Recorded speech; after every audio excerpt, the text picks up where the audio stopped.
5 लाख लोग हमारे पास हों ऑर्गेनाइज्ड तो हम हिंदुस्तान और नॉर्थ ईस्ट को परमानेंटली कट कर सकते हैं। शर्जिल इमाम, गुलफिशा फातिमा, अतर खान, खालिद सैफी को जमानत नहीं मिली है। कोई बात नहीं गाइज, हम भी कहां जाम से मुक्त हुए हैं। जाम और जेल से मुक्ति की उम्मीद छोड़िए और रोजाना देशद्रोहियों की पैरवी करने वालों को सुनकर हैरानी होती है। रवीश कुमार जैसे चेहरे सत्ता का विरोध तो करते हैं, पर जब वही विरोध देश हित के खिलाफ जाकर आतंकियों और अराजकतावादियों के प्रति नरमी दिखाने लगे तो ये सीधा सीधा राष्ट्र के साथ धोखा है। राजनीति में तर्क, बहस और कटाक्ष चलते रहना चाहिए। भाजपा, कांग्रेस, सपा, बसपा सब आते जाते रहेंगे, यही लोकतंत्र की खूबसूरती है। लेकिन जब बात राष्ट्रद्रोह की हो तो पार्टी से ऊपर उठकर सबको एकजुट होकर ऐसे जयचंदों का विरोध करना चाहिए। मोदी शासन में ये साफ दिखा है कि स्थिर सरकार से फैसले तेजी में होते हैं, योजनाएं जमीन पर उतरती हैं और अपराधियों, अराजकतावादियों पर सख्ती भी होती है। यह भी सच है कि भारत का विकास केवल 2014 के बाद ही नहीं हुआ है। आजादी के बाद हर सरकार ने अपनी भूमिका निभाई है। फर्क सिर्फ इतना रहा है कि मोदी युग में स्थिरता और आत्मविश्वास के साथ काम होते दिखे हैं।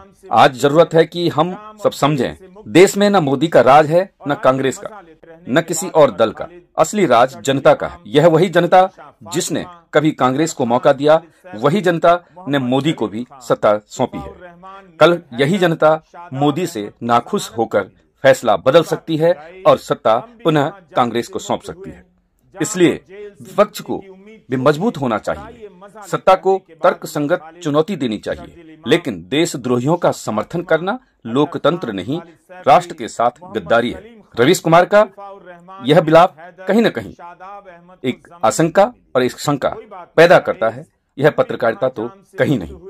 आप जरूर मोदी का विरोध करें, सत्ता का विरोध करें, विपक्ष का पक्ष लें, लेकिन देशद्रोहियों के साथ ऐसी दयालुता बिल्कुल भी जायज नहीं है। 5 लाख लोग हमारे पास हों ऑर्गेनाइज्ड तो हम हिंदुस्तान और नॉर्थ ईस्ट को परमानेंटली कट कर सकते हैं। पर परमानेंटली नहीं तो कम से कम 1 महीने के लिए तो कट कर ही सकते हैं। मतलब इतना मवाद डालो पटरियों पर, रोड पे, उनको हटाने में 1 महीना लगे, है कि नहीं? जाए एयरफोर्स से, असम को काटना हमारी जिम्मेदारी है।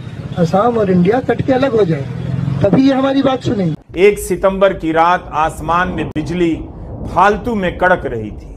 बिजली को लगा होगा कि बारिश की तबाही से लोग जाग जाएंगे, लोगों का ईमान भी साथ साथ जाग जाएगा और उनके भीतर करुणा की धारा बहने लगेगी।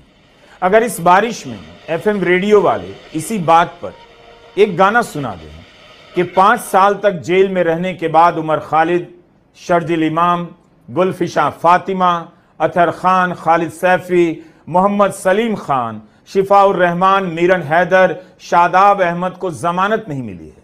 कोई बात नहीं गाइज, हम भी कहां जाम से मुक्त हुए हैं। जाम और जेल से मुक्ति की उम्मीद छोड़िए और आइए मजा लेते हैं बारिश का, सितंबर के इस सावन।